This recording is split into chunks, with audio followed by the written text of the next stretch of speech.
Sandwich of No Importance by BleedingEquine.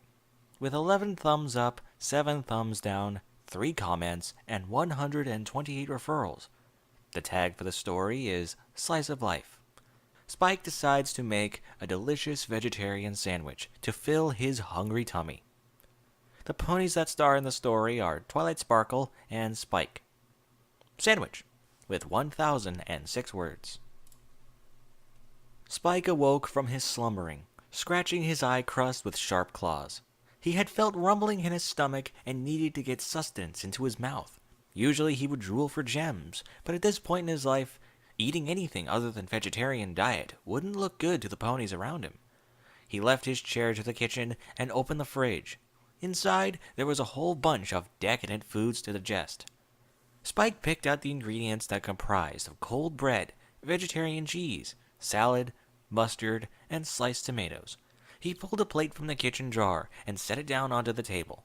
One by one, he assigned them in order to the way he always liked: bread, tomato, cheese, salad, and then he grabbed a knife from the cupboard and spread the mustard after he squeezed into the top bread. The vegetarian sandwich was an acquired taste. A dragon like him would want digestible foods that have meat byproducts and animal oils, yet knew it wouldn't fit in this pony society. Once he would crave for a piece of meat. Long ago has that craving decayed. Now it's always to be leafy goods and sometimes gems, if lucky. Spike returned to the living room to eat his sandwich and slumber in the chair he liked.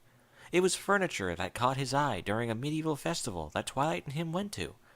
It was a replica of the seat that Star Swirl the Bearded sat on, and with that information, Twilight gladly bought it for him.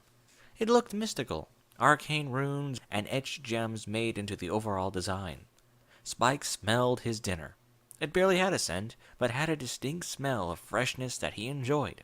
He took a bite of the scrumptious meal, the tang of the mustard adding that saltiness it needed. Although it was a nice bite, it still needed something to give it a new edge. Spike pondered on what to do, thinking of different ways to make the sandwich better. Maybe add some pepper or a smidgen of more mustard. No, none of that would be enough. Then he got an idea that made him reel in hunger. Going to the kitchen again and placing the sandwich onto the plate, he took a deep breath and threw fire.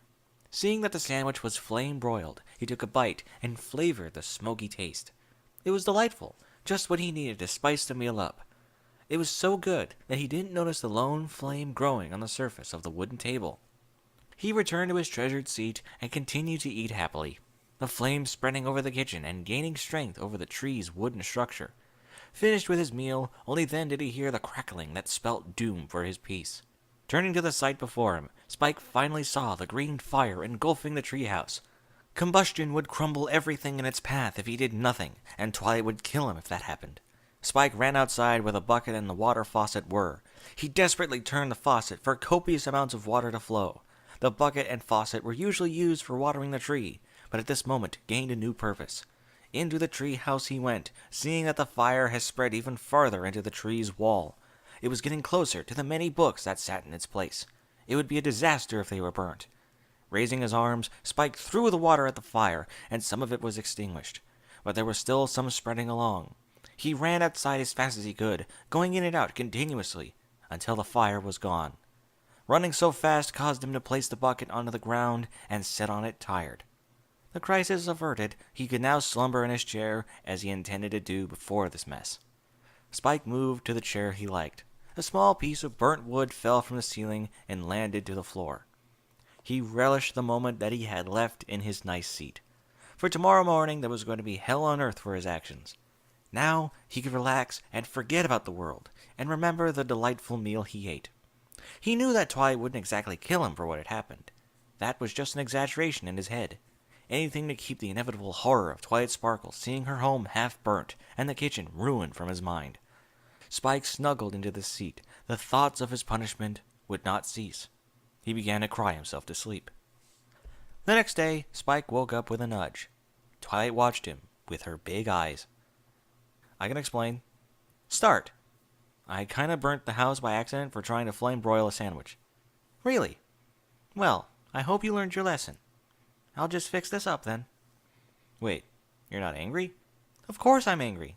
The fact that I can fix this easily is what saved you. Oh, well, I'm sorry, Twilight. I didn't mean to. It's all right, Spike. Just don't do it again. With a flare of her horn, Twilight healed the treehouse of its burnt wounds. Purple magic surrounded the nasty parts before shifting back to a pre-burnt state.